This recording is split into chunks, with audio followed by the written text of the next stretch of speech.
தேவனின் படைப்புகள். ஆதியிலே தேவன் வானத்தையும் பூமியையும் உண்டாக்கினார். அப்பொழுது பூமி வெறுமையாயிருந்தது, ஆழத்தின் மேல் இருள் சூழ்ந்திருந்தது. முதலாம் நாள் தேவன் வெளிச்சத்தை உண்டாக்கினார். வெளிச்சத்திற்கு பகல் என்றும் இருளுக்கு இரவு என்றும் பெயரிட்டார்.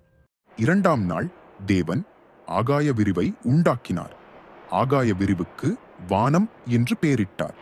மூன்றாம் நாள் தேவன் நிலத்தில் மரம், செடி, கொடி போன்ற அனைத்தையும் உண்டாக்கினார். நான்காம் நாள் தேவன் பகலை ஆள சூரியனையும் இரவை ஆள சந்திரனையும் நட்சத்திரங்களையும் படைத்தார். ஐந்தாம் நாள் தேவன் நீரில் வாழும் உயிரினங்களையும் வானத்தில் பறக்கும் பறவைகளையும் படைத்தார். ஆறாம் நாள் தேவன் சகலவித நாட்டு மிருகங்களையும் காட்டு மிருகங்களையும் படைத்தார். அதே நாளில் தேவன் தம் சாயலாகவே மனிதனை உண்டாக்கினர்.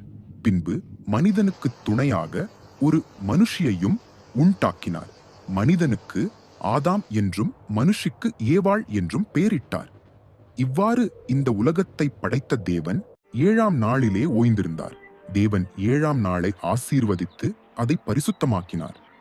மேலும் இது போன்ற பதிவுகளை காண லைக் மற்றும் சப்ஸ்கிரைப் செய்யுங்கள்.